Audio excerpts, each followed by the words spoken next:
La forêt voisine notre enfance et garde au bout de ses allées la silhouette à demi effacée, émaciée dans la lumière, de celui que nous pensions devenir tout au bout de ce silence.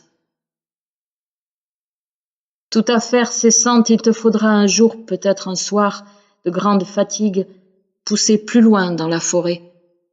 Et tu verras enfin dans une dernière trouée de lumière ce qu'elle tramait depuis toujours, derrière ton dos. Un arbre parfois bondit hors de la lisière de la forêt, mais on ne le voit jamais qu'à l'arrêt, à découvert, frémissant, d'angoisse, et flairant la plaine vide de sens à la croisée des vents.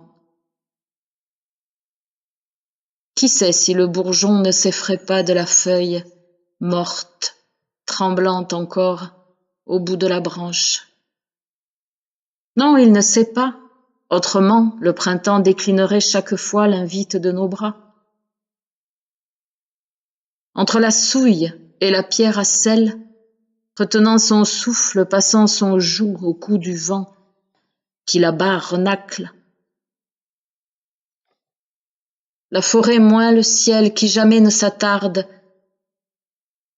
est cela seule qui m'offre vue imprenable sur moi-même. Dans la forêt, silhouette rémanente d'un arbre de lumière, en place et lieu de celui qui fut abattu.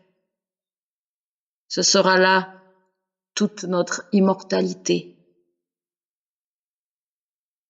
La ramée effeuillée craquelle le givre fragile du ciel.